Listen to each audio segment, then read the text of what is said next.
Hi everyone, Dr. Snippets here, and today I'm reviewing the last Series 6 figure for a while.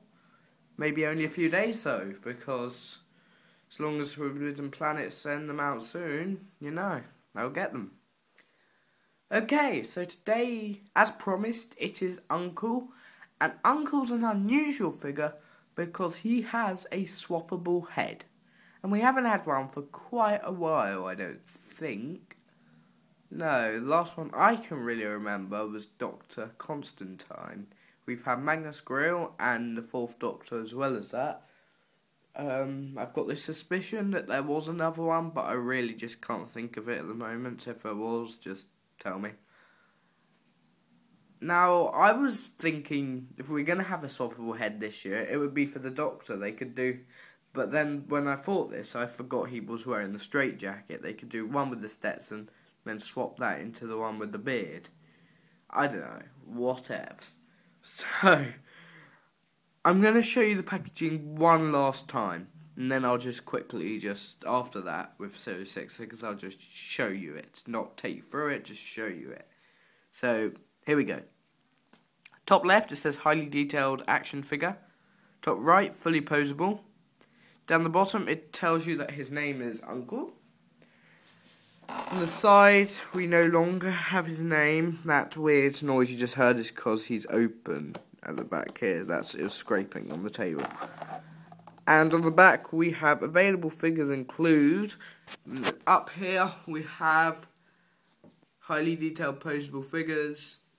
New for Series 6. I like the way they say the name of the series. 5+. And then we've got the available figures, and yes, again, they're still not showing Amelia or Nephew. Down there we've got the Doctor Who logo, and here we've got the item is just Doctor Who action figure, and yes, again, the hollow sticker has been removed.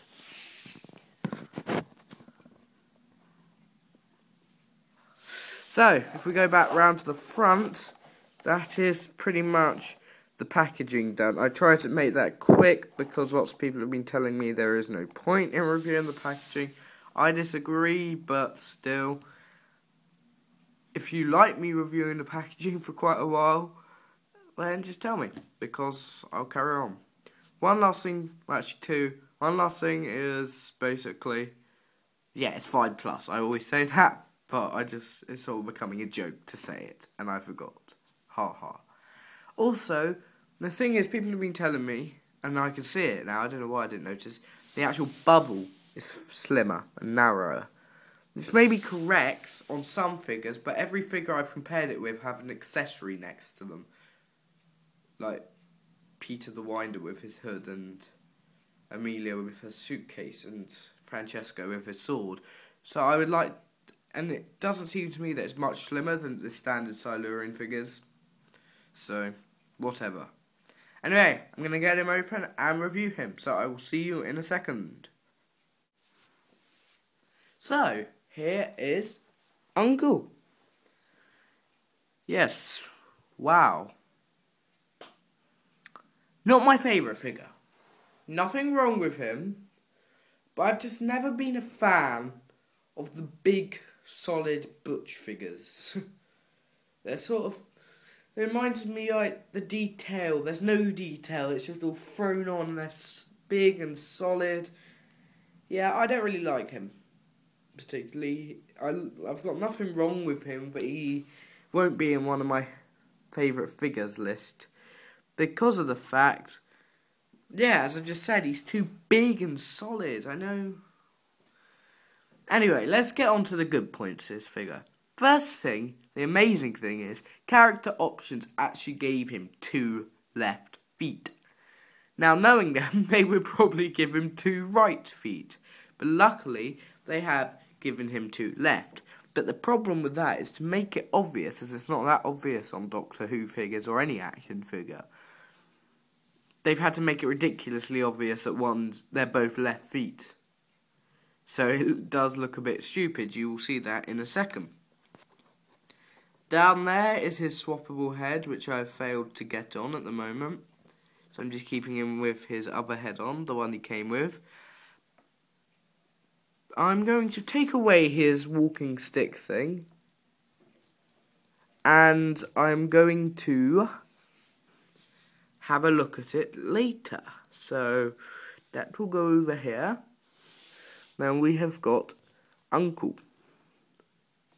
Now because I'm going to start with detail, I'll do the easy thing and review his swappable even head. Okay, right, he's nicely painted with stitches, and he's got his like beard there, and then he's got a blue ear with splodgy things on.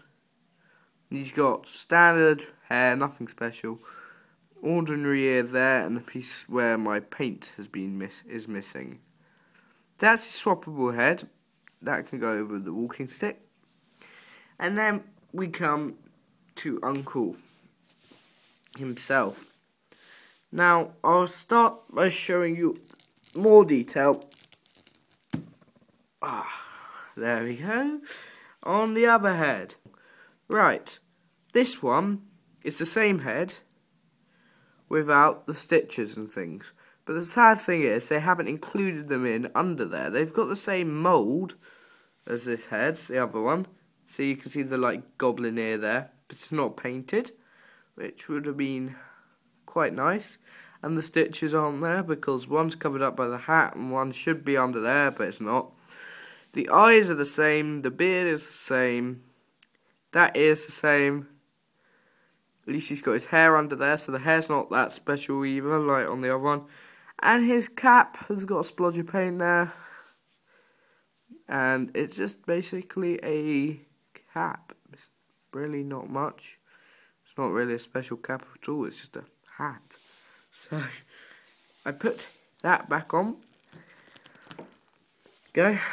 The one it comes with is always easy to get back on. And I show you detail. So, Uncle himself. His clothes are creased, which is good.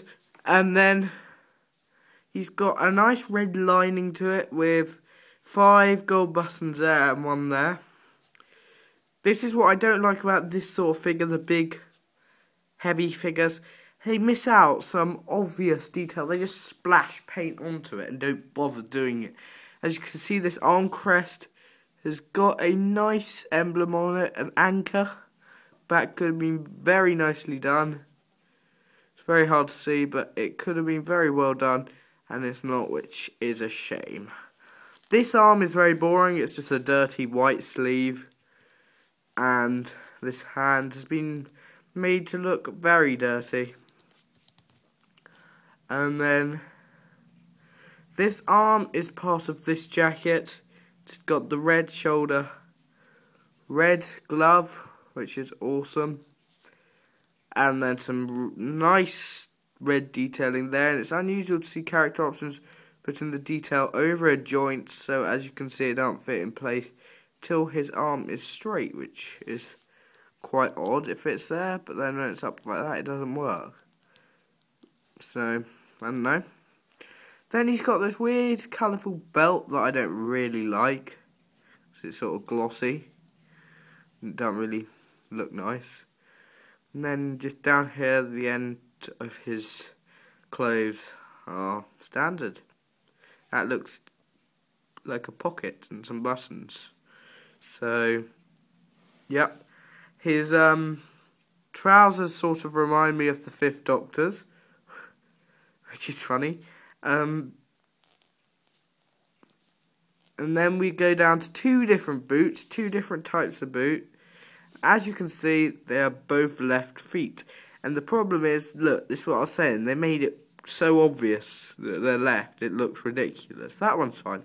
That one really has a curve in it, which is strange. The boots have got no detail on this one, but this one you can see all the laces and the grip of the boot. So, onto the back, I haven't really shown much, there isn't basically anything there.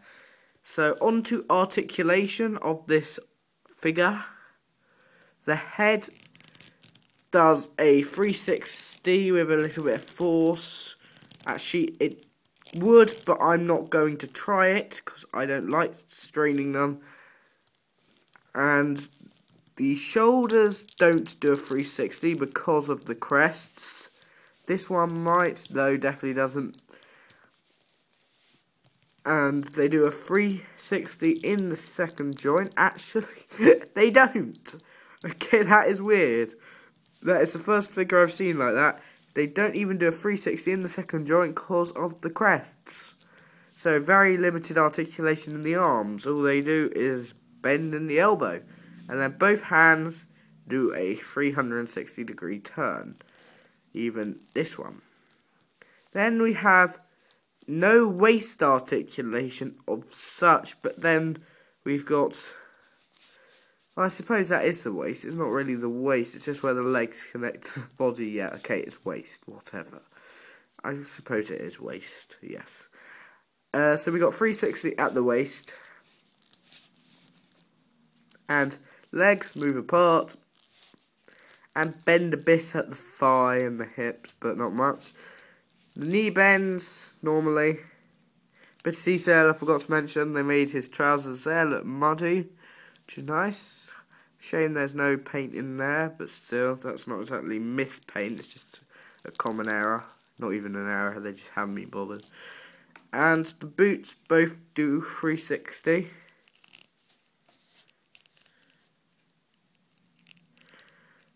And the shame is that this is designed to look tucked in, which is nice, but then it does sort of look like the boot is just randomly hanging there.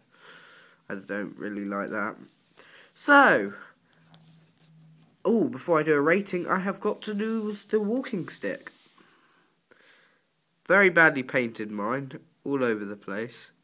It's sort of like a pointer with some things there. And then we've got the sort of hospital-like crutch down here.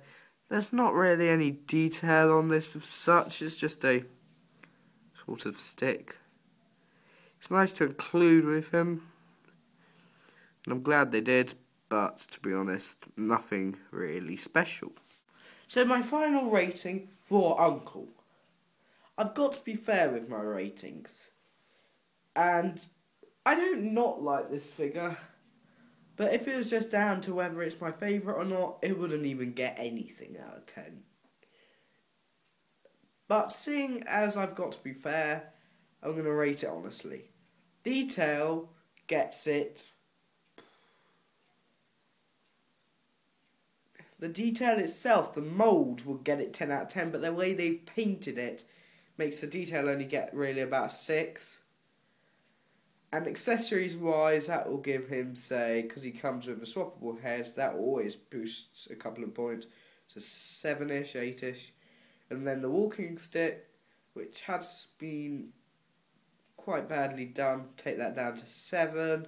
Articulation, very poor. Almost worse than Idris, to be honest. I'm going to give it a 7 out of 10.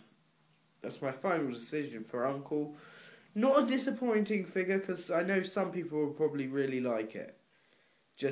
I'm not a big fan of it. So, yeah, not disappointing. Still recommend getting it.